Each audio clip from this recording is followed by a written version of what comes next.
Bora lá? Primeiro de tudo, gente, obrigado por vocês estarem aí. Fico muito feliz mesmo. Espero que esse vídeo encontre vocês bem. Eu, para quem não sabe, né, para quem não lembra, dou aula de filosofia, sou Felipe. Eu tô gravando esse vídeo pra gente relembrar rapidão algumas coisas para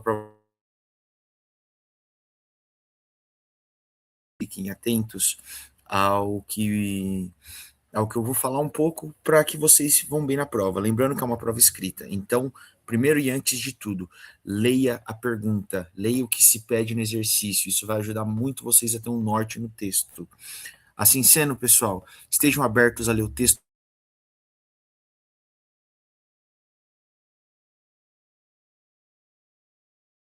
e grifarem tudo aquilo que for possível. Por fim, se vier a imagem, analise-as com calma, com tranquilidade. Entendam o que está sendo pedido, beleza? Assim sendo, eu quero passar para vocês um pequeno resumo das coisas que vão acontecer, daquilo que foi falado, daquilo que foi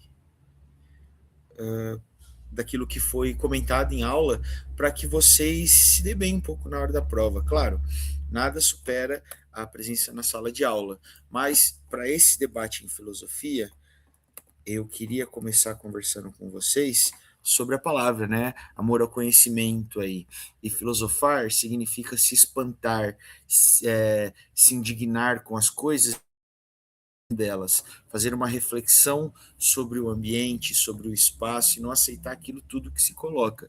Então, para a filosofia é necessário a indignação, não aceitar as coisas como elas são, não aceitar as coisas como elas são dadas, mas sim questionar, refletir. Então a filosofia, ela é, digamos, de certo modo, a mãe de todas as outras as ciências, porque ela foi lá e cutucou as feridas e mexeu os pauzinhos e fez com que tudo acontecesse para se tornar do jeito que é hoje, tá certo? Sem a filosofia, dificilmente eu estaria usando a internet agora para conversar com vocês, beleza? A filosofia em si, ela é extremamente valiosa, beleza? Mas como que nós conseguimos fazer a filosofia, pessoal? Geralmente a filosofia, ela usa o diálogo, beleza? Ou seja, a conversa, o questionamento, além do diálogo, ela vai para o meio da reflexão. Nós temos que refletir pela filosofia, entender as coisas por meio de uma série de perguntas filosóficas, para nós tentarmos descobrir, desvendar e contemplar as coisas com outros olhares, tá certo? E onde surge a filosofia? A filosofia ela tem origem a partir do momento que o ser humano começou a pensar. Só que nós colocamos que a filosofia, como nós entendemos hoje no mundo ocidental, ela vem para resolver uma grande questão, um grande debate entre o mito e a filosofia. Mito vem da palavra grega mitos, que significa imaginário, se eu não me engano, não se apeguem à palavra que me fugiu também. Mas o que, que é o mito? É aquele tipo de conhecimento que envolve uma crença, uma resposta a perguntas por meio do divino, beleza? Um exemplo, por que, que um raio cai? Na Grécia Antiga se respondia essa questão porque Zeus soltava um raio. Na Noruega, há 2.000 anos atrás, porque Thor batia seu martelo, por exemplo. Aqui na Amazônia, no interior do estado de São Paulo, porque o deus Tupã assim desejava, e assim vai. São reflexões sobre eventos que usam o imaginário, que usam elementos religiosos. Já a filosofia tenta conhecer as coisas por meio do conhecimento, por meio da razão, por meio do diálogo, por meio da reflexão.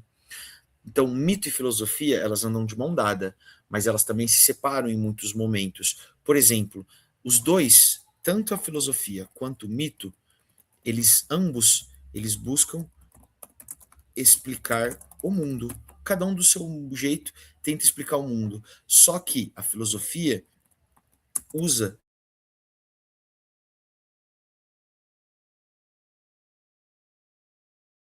para explicar esse mundo. Não é questão de certo e errado, é questão de ponto de vista diferente, beleza? E conforme o ser humano se desenvolve e o curso da história da humanidade se altera, a filosofia ela também se altera. Por isso que eu gosto de usar uma frase de uma filósofa chamada Marilena Chauí, que a filosofia está na história e a história faz parte, quer dizer, que eventos históricos interferiram na forma que os seres humanos pensam e pensavam interferiram na história. Por isso que história e filosofia elas andam muito próximas umas das outras. Não está aparecendo na minha tela? Aparece sim. Eu gostaria de compartilhar com vocês uma imagem, já vou colocar ela na tela, estou pegando ela aqui para mostrar para vocês. E a imagem é esta aqui, ó, que a história da filosofia passa por uma periodização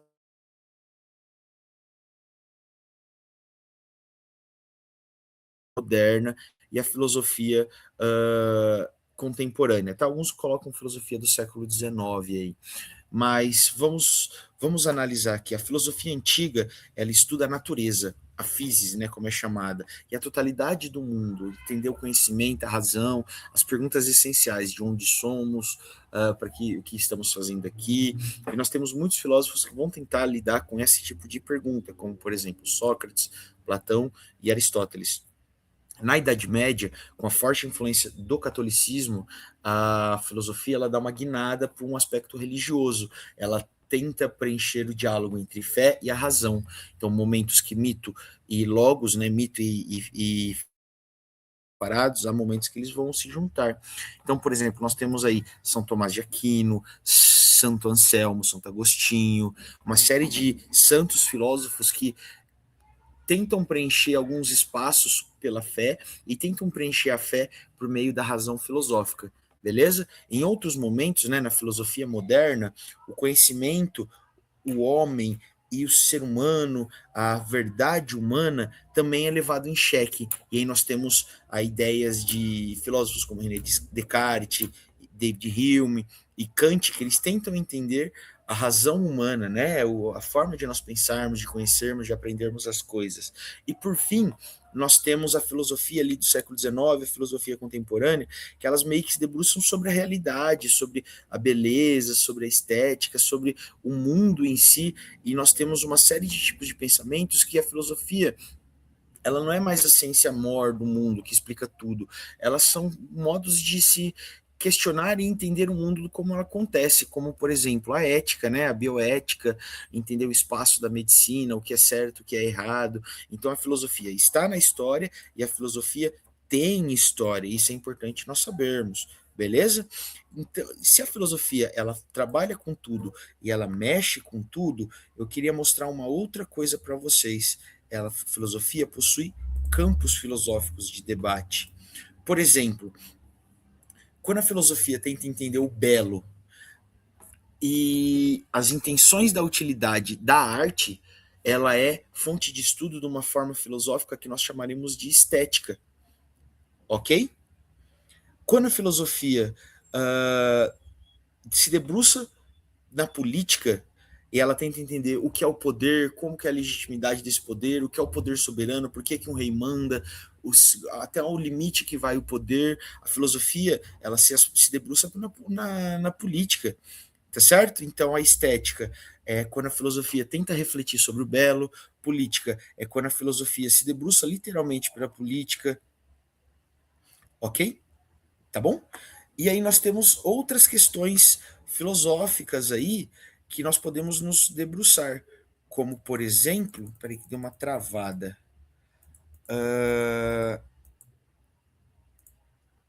Quando nós podemos pensar, por exemplo, o que é o bem, o que é o certo, o que é o correto, é a filosofia ética que pensa sobre isso, ok? Quando nós falamos sobre as experiências e o conhecimento, a parte da filosofia que estuda isso é a epistemologia. E, por fim, quando nós tentamos ver as condições da validade de argumentos para ver o que é certo e o que é errado numa fala, nós usamos um espaço tão grande dentro da sociedade que os filósofos se debruçam por áreas de especialização. É como se fosse na medicina. Existe a medicina de uma maneira em geral e existe ali as especializações da medicina, como, por exemplo, a otorrinolaringologia, a pediatria, a urologia, uma série de ciências dentro da medicina, no caso a filosofia, por ser estar e explicar tudo, ela é dividida por áreas também, tá certo? Então, olha o tanto de coisa que nós falamos. Vale citar uma coisa aqui para vocês. Dentro do argumento filosófico, dentro do diálogo filosófico, existe sempre uma pessoa que traz uma tese. Essa tese é um argumento, é uma argumentação, uma ideia que é debatida, beleza? Por exemplo, a IA vai dominar o mundo, isso pode ser uma tese, essa tese ela pode ser debatida. Nós temos a função do filósofo verificar se é verdadeiro ou falso, certo? Para verificar se é verdadeiro ou falso, o filósofo ele usa a argumentação, que são espécies de justificativas sobre a tese, beleza? A IA vai dominar o mundo porque tem tudo dentro da IA, porque ela é uma inteligência que supera o raciocínio humano, ok?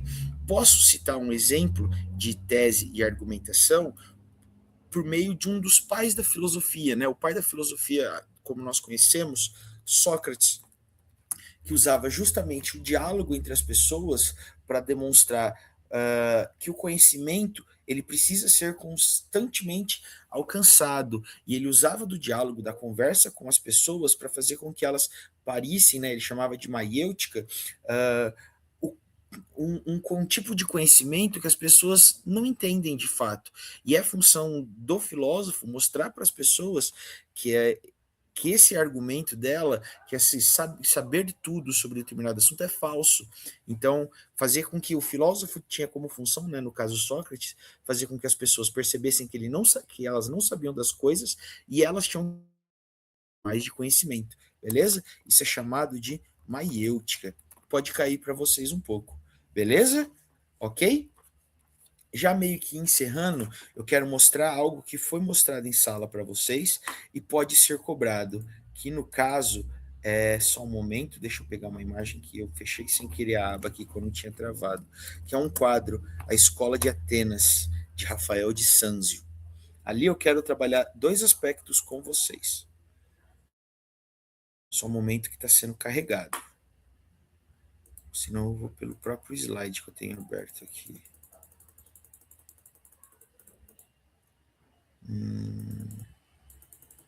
Eu vou pelo. Nós conversamos um pouco sobre esse quadro, A Escola de Atenas, em sala de aula. Esse quadro, ele tem elementos da cultura greco-romana, está dentro do Vaticano, Rafael Sanzio se pintou aqui, mas eu quero chamar a atenção para dois personagens, três, na verdade. O primeiro é Sócrates, que está justamente debatendo com as pessoas aqui. Porém, eu quero demonstrar duas pessoas em destaque, Platão e Aristóteles, certo? Vou pegar uma outra imagem para demonstrar para vocês aqui. E depois eu retorno a esse slide. Vou deixar ele até aqui. Mas eu vou pegar primeiro a figura de Platão. Só deixa eu apagar, porque aqui é tudo na correria. Platão. Platão no quadro, ele é identificado, só um momento, eu vou pegar outra fotinha dele aqui. Platão, no caso, ele é identificado nessa obra de arte, vejam que ele aponta para o céu. Isso está demonstrando a principal teoria filosófica dele, o tal do mundo das ideias. Para ele, nosso mundo que nós vivemos, ele é imperfeito por conta dos sentimentos, por conta das experiências, por conta da carga que os nossos sentidos trazem ao nosso conhecimento. E o nosso conhecimento, de fato, vem da razão, e essa razão está dentro do mundo das ideias. Por isso que ele aponta para cima, ele aponta meio como se fosse para um céu, que na verdade não é um céu, tá certo? E qual que é a grande ideia dele? Ele cria uma alegoria, uma historinha chamada de mito da caverna. Esse mito da caverna são pessoas que estão ali dentro de uma caverna, acorrentadas, que veem sombras na parede, e ela vai mostrar que a filosofia é a forma de libertar o nosso conhecimento, é a forma de idealizar, de idealizar pensamentos, de transformar aquilo que é imperfeito ao perfeito. Ele fala que a nossa alma, ela habita nosso corpo, mas ela tende a voltar àquilo que é a razão, ao conhecimento de fato. E a filosofia serve justamente para a gente libertar esse conhecimento, eliminar os sentidos e idealizar o conhecimento, idealizar a nossa razão. Beleza? Isso pode cair para vocês. Ele está debatendo no quadro com outra pessoa, Aristóteles, que é discípulo dele, tá certo? Deixa eu pegar uma imagem do Aristóteles.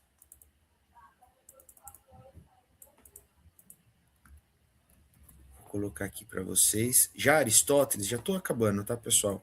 Para não deixar muito grande o vídeo para vocês. Já Aristóteles, ele vai falar sobre um realismo. Por isso que ele está apontando para a terra, ele está apontando para o chão. Ele fala sobre virtudes, sobre a boa vida humana. Ele fala que o nosso conhecimento vem sim das nossas ideias, mas vem também das nossas experiências. E nós vivemos para sermos felizes, não para ficar idealizando o mundo e buscar ele por meio da filosofia. A filosofia serve para nos trazer felicidade, para termos uma forma de pensamento correta e ética, para vivermos num mundo melhor e bom, beleza? Repara que eu estou fazendo conhecimento filosófico com vocês por meio da arte.